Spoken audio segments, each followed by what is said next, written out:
जय हिंद प्यारे बच्चों और साथियों।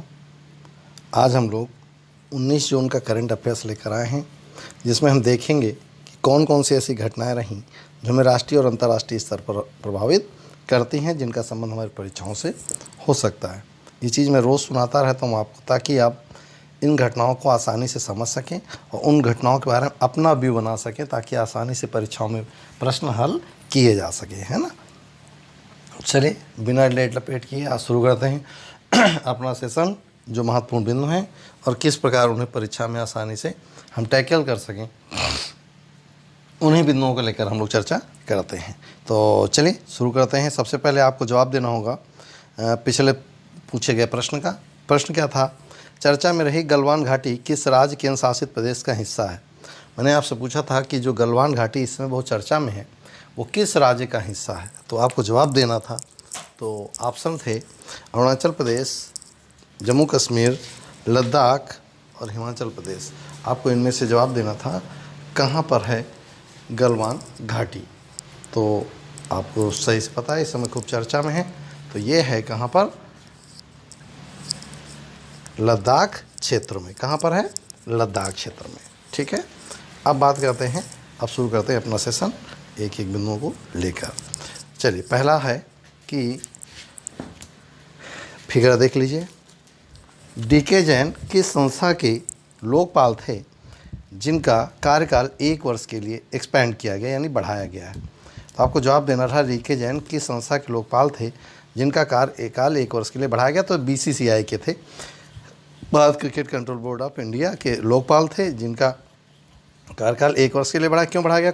इस समय जानते हैं कोविड-19 को लेकर नया चयन संभव नहीं, इसी कारण उनको अभी 1 वर्ष के लिए एक्सपेंस किया गया। सुप्रीम कोर्ट के पूर्व न्यायाधीश डीके जैन का भारतीय क्रिकेट कंट्रोल बोर्ड में बतौर आचरण अधिकारी और लोकपाल के कार्यकाल को 1 साल के लिए बढ़ाया गया है। जैन को सुप्रीम कोर्ट ने फरवरी 2019 में बीसीसीआई के पहले लोकपाल के रूप में नियुक्त किया था। ठीक, अब बात करते हैं अगले प्रश्न की। जरा गौर से देख लीजिए, भीड़ बड़ी अजीब लग रही, लेकिन बहुत अच्छा प्रयास है केंद्र सरकार का। क्या है जरा देखते हैं। केंद्र सरकार ने गरीब कल्याण रोजगार अभियान की शुरुआत किस राज्य से की है? पहले ध्यान से सुन लीजिएगा, है ये केंद्र सरकार की और राज्यों को शामिल करके काम कर रही है।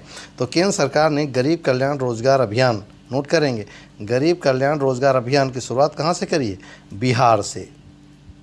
भारत सरकार द्वारा बिहार के खगड़िया जिले के ब्लॉक के बेलदौर के ग्राम तेलिहार से ग्रामीण कल्याण रोजगार अभियान की शुरुआत की जाएगी।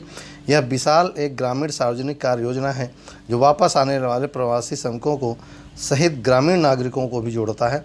इसमें ध्यान रखेंगे कई राज्य इसमें ऐड किए गए हैं, जैसे उत्तर प्रदेश, बिहार, मध्य प्रदेश, झारखंड, छत्तीसगढ़। ऐसे राज्य जो जहाँ से प्रवासी मजदूर अधिक संख्या में हैं, उनको रोजगार देने के इन राज्यों में शुरू किया गया।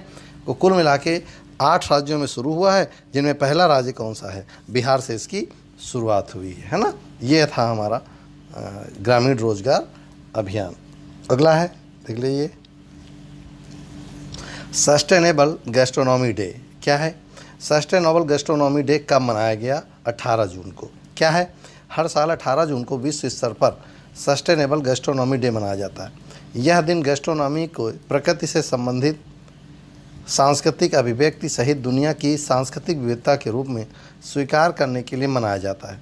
इसके अलावा इस बात की भी पुष्टि करता है कि हर कोई संस्कृति और सभ्यता समूचे विश्व में सतत विकास की योगदान करता और महत्वपूर्ण प्रवर्तक हैं।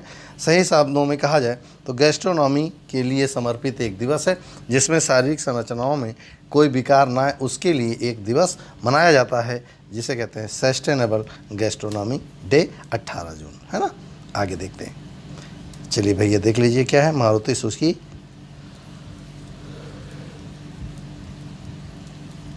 चलें, मारुति सुजुकी ने किस कंपनी के साथ बीमा क्षेत्र में समझौता किया है? नोट करेंगे, खासकर बैंकिंग सेक्टर, जिन्हें बैंक में एग्जाम देना है, पीओ का या क्लर्क का, तो उनको जवाब देना होगा। मारुति सुजुकी ने किस कंपनी के साथ बीमा क्षेत्र में समझौता किया है? तो करूर वैश्य के साथ समझौता किया।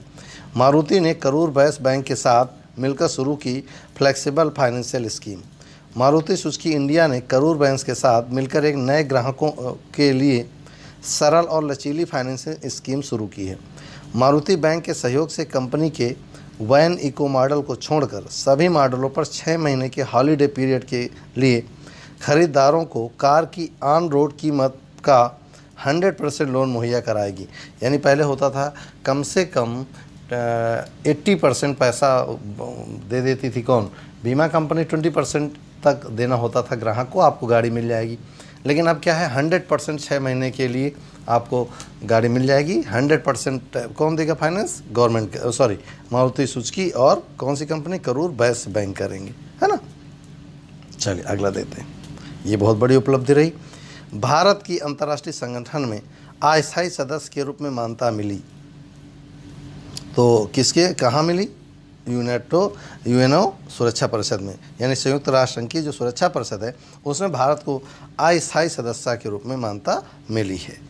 तो भारत को किस अंतर्राष्ट्रीय संगठन में अस्थायी सदस्य के रूप में मान्यता मिली, तो यूएनओ में, सुरक्षा परिषद में। ठीक, क्या जाए देखिए, भारत संयुक्त राष्ट्र सुरक्षा परिषद में अस्थायी सदस्य के रूप में शामिल हो गया है। भारत ने 193 सदस्यीय महासभा में 184 मत प्राप्त करने के बाद, सोच लीजिए 184 देश शामिल हैं भारत के साथ, के लिए चुनाव जीता है। भारत ने 2021-22 के कार्यकाल के लिए एशिया प्रशांत श्रेणी में गैर स्थायी सीट जीती है, जो 1 जनवरी 2021 से प्रभावी होगी। इससे पहले भारत को निम्नलिखित वर्षों में गैर स्थायी सदस्यता के रूप में मिली थी, 1950, 51, 67, 68, ऐसे 92, 93 करके कई बार सदस्यता मिली है। ये अब की बार मिली है जब सबसे अधिक वोट मिले हैं भारत को। अगला देखिए, world economic forum day, world economic forum that is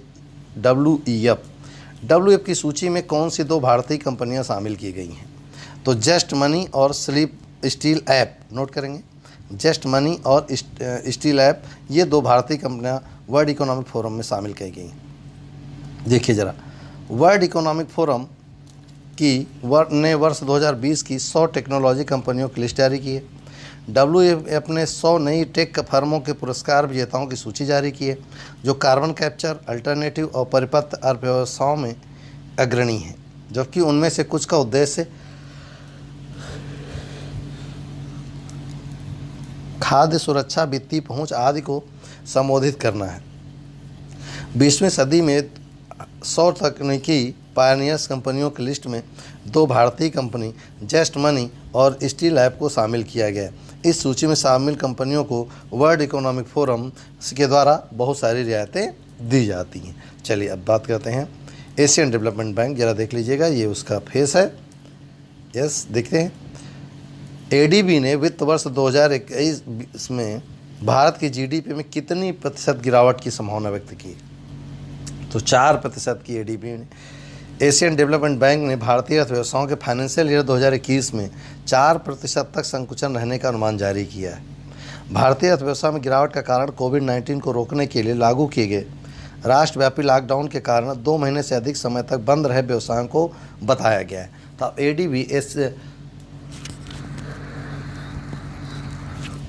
ADB का मुख्यालय है मनीला में, फिलीपींस की राजधानी, और इसके अध्यक्ष जो हैं, इसको मिस करने हो गया है, मारुत्स्को इसके अध्यक्ष है, नोट कर लीजिएगा, यहाँ पे लिखने में मिस कर गया है, ठीक है। चलिए अगला देखते हैं, ये ज़रा फिगर को ध्यान से देख लीजिएगा। HDFC, एर्गो और जनरल इंश्योरेंस।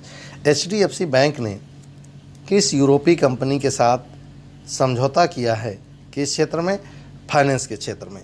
तो HDFC ने किस यूरोपीय कंपनी के साथ समझौता किया, तो टोपोगो नाम की एक कंपनी है। HDFC, Ergo, general insurance company ने भारत के ड्रोन मालिकों के लिए भारत का पहला पे एज यू फ्लाई, नोट करेंगे, पे एज यू फ्लाई नामक इंश्योरेंस लॉन्च करने के लिए UK स्थित टेक ट्रोपोगो लिमिटेड के साथ साझेदारी की। यह policy third party liability claim के लिए जीवन आश्वासन देती है। थर्ड पार्टी, आप जानते हैं गाड़ी का हम लोग इंश्योरेंस कराते थे, उसके लिए थर्ड पार्टी इंश्योरेंस के समझौता किया ट्रोपोगो लिमिटेड के साथ। कहाँ कंपनी है, UK की, है ना। चलिए अगला देखते हैं। AIIB ने हाल ही में भारत के लिए कितने ऋण की मंजूरी की, नोट करेंगे।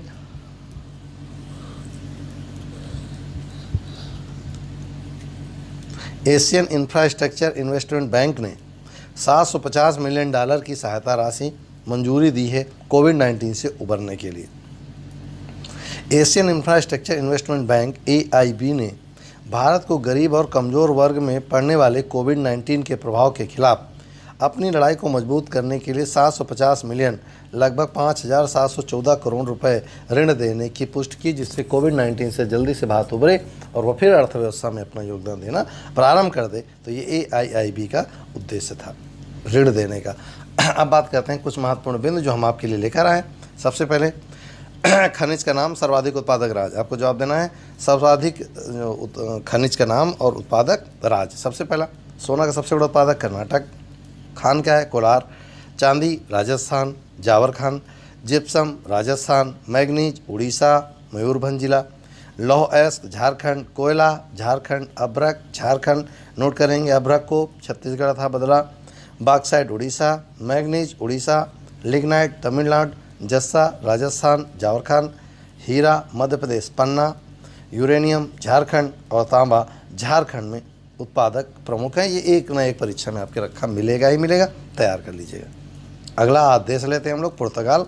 पुर्तगाल राजधानी है लिस्बन। मुद्रा है यूरो। राष्ट्रपति हैं मार्सेलो रेबेलो डिसूजा। प्रधानमंत्री हैं एंटोनियो कोस्टा।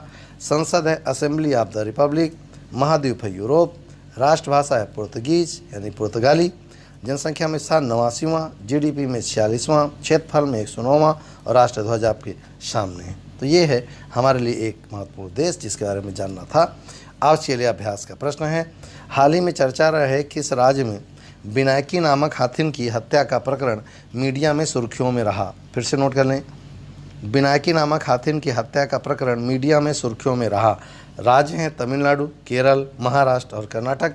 आपको इनमें से जवाब देना है किस राज्य में यह घटना घटित हुई। ये महत्वपूर्ण बिंदु थे जो हमने आपके लिए तैयार किए थे, जो आपके लिए महत्वपूर्ण थे। तो ये थी आज की करंट अफेयर्स की सेशन, जिसमें हमने आपको वह घटनाएं आप तक पहुंचाई जो आपकी परीक्षाओं के लिए महत्वपूर्ण हो सकती हैं। ठीक, आपने पिछले वीडियोस को बहुत अच्छे से पसंद किया, खासकर जो हम लोगों ने बनाया था सुशांत सिंह पे, उसको बहुत पसंद किया। और अपने डेली वाली क्लासेस को जरूर पढ़ते। कई लोगों का कमेंट आया कि सर हम लोग आगे बढ़ते जा रहे हैं, पिछला हमारा भूलता जा रहा है। तो उसके लिए हम बहुत ही जल्द आपका टेस्ट पेपर सीरीज शुरू करने जा रहे हैं, जिसमें शुरुआत से लेकर एंशिएंट हिस्ट्री से लेकर अभी तक के प्रश्न मोस्टली समाहित कर लिए जाएंगे, जिससे आपका रिवीजन भी हो जाए और आप तैयारी पूरी कर सकें। तो ज़्यादा से ज़्यादा आप दोहराते भी चला, इसलिए मैं कहा करता हूँ दुनिया की बातें करने के बजाय एक दिन में अगर हम 2-3-4 वीडियो पीछे देख लें, उनका जो PDF डाउनलोड कर लें, उनको नोट्स कर लें वन लाइनर बना के परीक्षाओं के लिए, तो आसानी से आप दोहरा पाएंगे, तो आप आसानी से परीक्षा में टैकल कर पाएंगे। अदरवाइज पढ़ते तो आप जाएंगे, पिछला भूलते जाएंगे। इसलिए बेईमानी ना करें अपने साथ और रोज़ के रोज़ दोहराते हुए आगे बढ़ते चलें। आज फिलहाल इतना ही, मिलते हैं नए वीडियो में कल नए तरीके से, नए तथ्यों के साथ, नई उम्मीद के साथ, नए जोश के साथ। फिलहाल आज इतना ही। जय हिंद।